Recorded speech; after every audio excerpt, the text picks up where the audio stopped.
Hi, welcome to Being Mindful. I'm Susan, and I'm a licensed mental health counselor who enjoys sharing mindfulness practices with folks. If you're not already subscribed to this channel, I hope that you will consider doing that. I share mindfulness meditations twice a week. They're between 10 and 20 minutes long and on all kinds of topics. Today's topic is procrastination, something that we all deal with, right? It's that looming sense of something that needs to be done or should be done that we don't want to do. It's putting things off until the last minute or never doing them at all. So let's get started.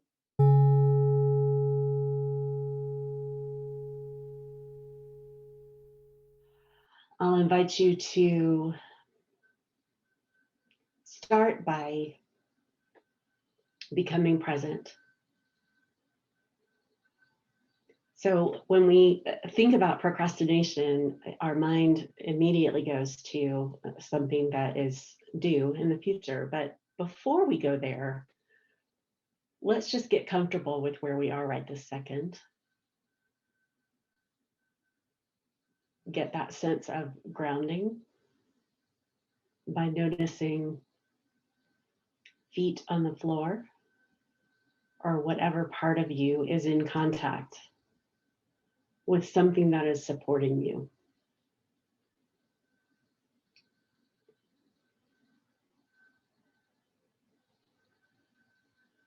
And you might notice as you scan through the body any areas of tension or tightness. And see if you can use some of the strategies we've practiced together to allow those areas to soften.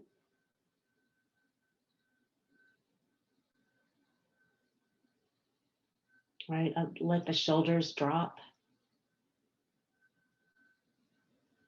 With each exhale, let the abdomen relax.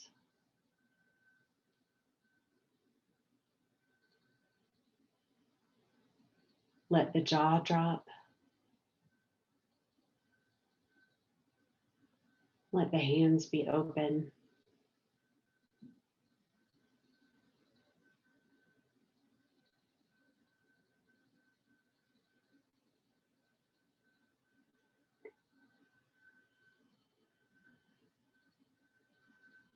Creating a feeling of openness, right? Sort of physical openness, but also mental openness.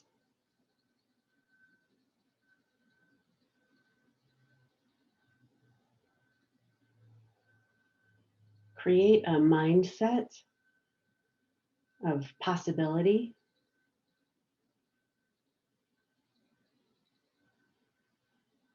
of adventure, of curiosity as we prepare to explore what happens within us when procrastination sets in.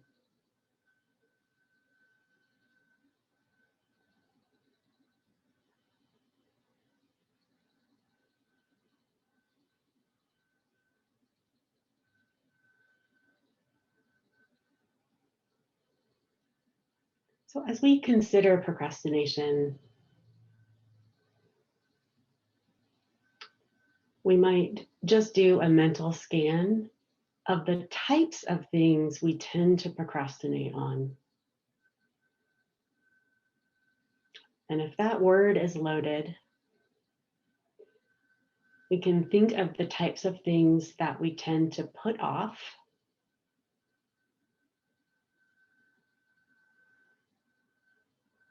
that either never get done, like we have good intentions, but these things that we want to do just don't happen, or the kinds of things that have due dates and we wait until the pressure of the due date forces us to focus.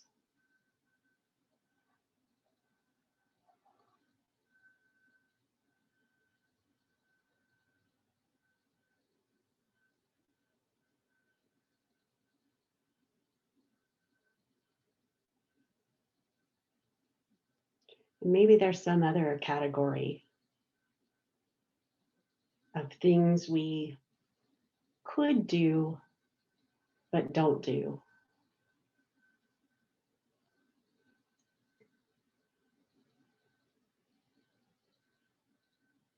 And I'll invite you to drop back into your body for just a moment and notice whether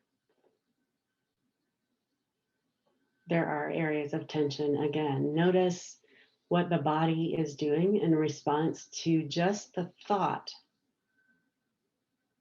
of things that aren't getting done.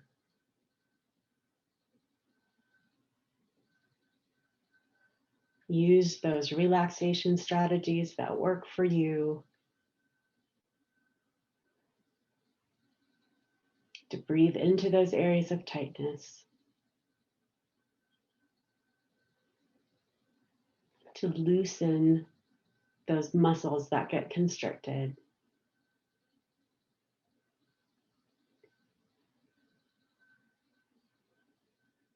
Before we head back in to the cognitive realm.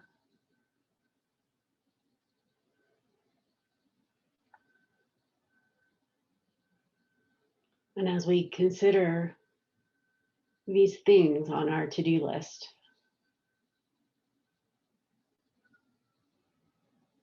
we might explore what gets in the way.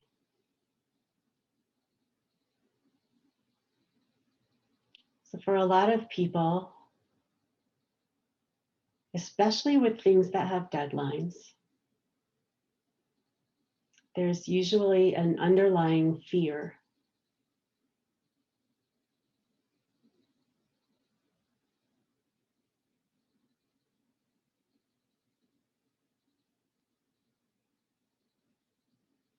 So you might explore for yourself, especially some deadline-driven task,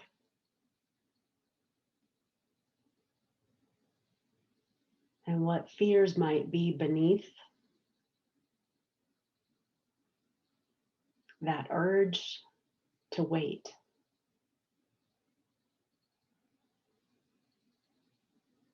Maybe it's a fear of doing it wrong,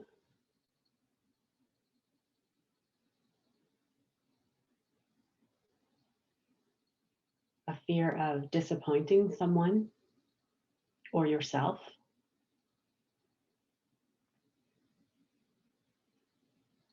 Maybe a fear that you don't actually know what you're doing, that the task is beyond your capabilities.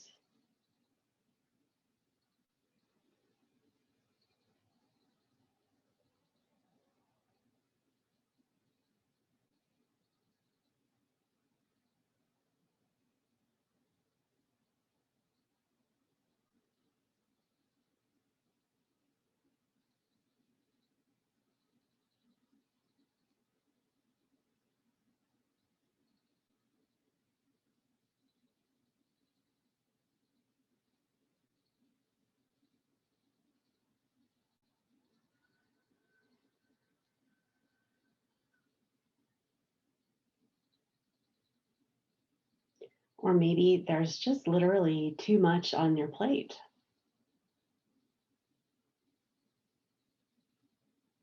Realistically considering how many hours there are in a day, and that it's this giant logic problem to figure out when to do the work and the time it might take to invest in mapping out how to get the work done feels like it takes too much time.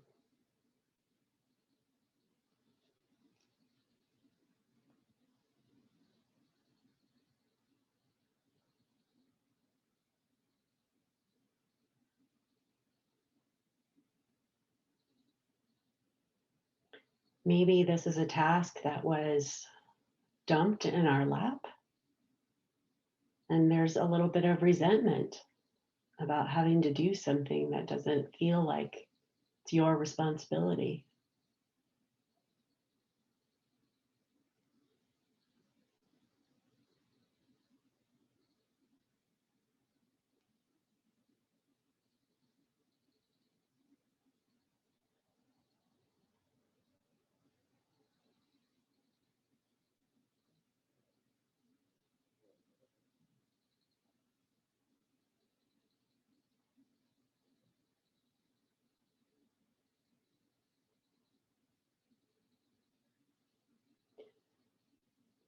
Or perhaps maybe we've lost the purpose in what we're doing.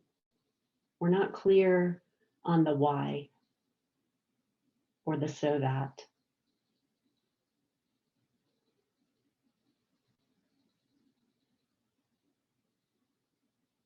And this barrier can be especially present for those lingering items on our to-do list that don't necessarily have a deadline and can so easily be pushed aside by something that seems more urgent.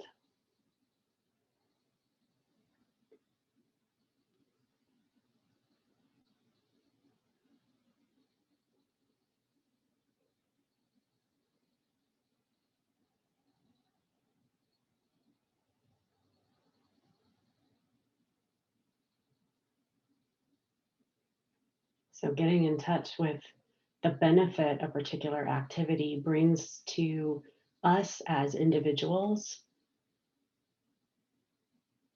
us as productive, efficient employees, for those of us who are lucky enough to have a job.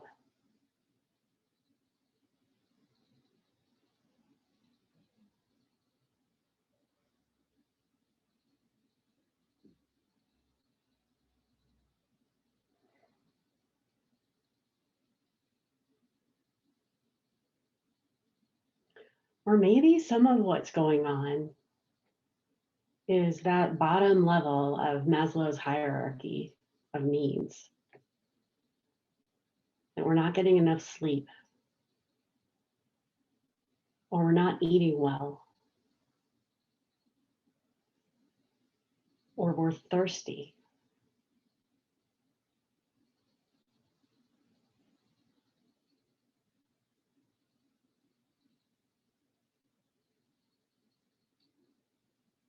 Or we're feeling constricted from being able to move our bodies the way we would prefer to be able to do that.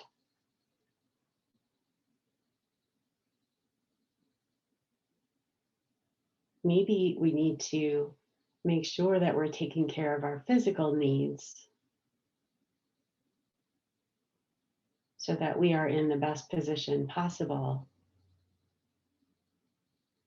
to take care of other needs that are placed upon us.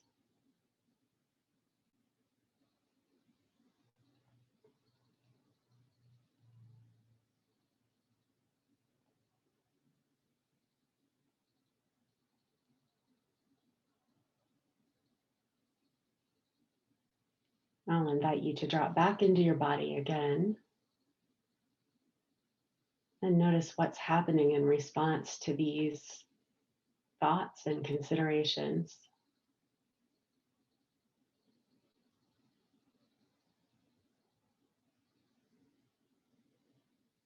Notice whether this exploration is leading to any sense of relaxation and release, or perhaps it is bringing up new tensions and tightness.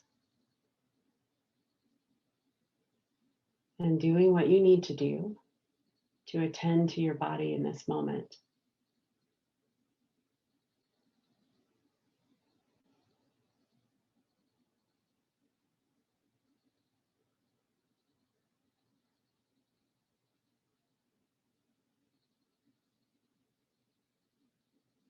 I'm giving you just a few moments before we close this meditation to consider what you want to take away, whether there's an insight that you've gained that might help you pull yourself into doing something that you've been putting off. And if there is an immediate next step you want to take.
Coming back into the body again, beginning to sense the exterior world, wiggling fingers and toes. If your eyes have been closed, you can open them and take a moment to reflect on the practice.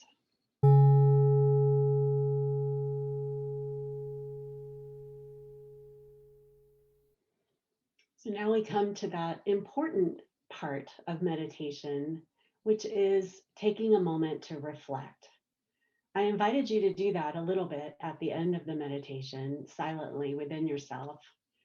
And now I invite you to share what you are committed to, what you learned, what you experienced in the comments.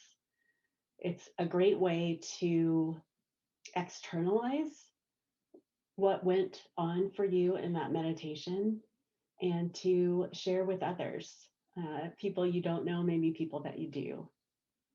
So I hope that you'll leave a comment. If it was helpful, a thumbs up is a great compliment. And I'll be sure to point out at the end some additional meditations that you might find helpful as you explore what happens within you. Thanks so much and have a great day.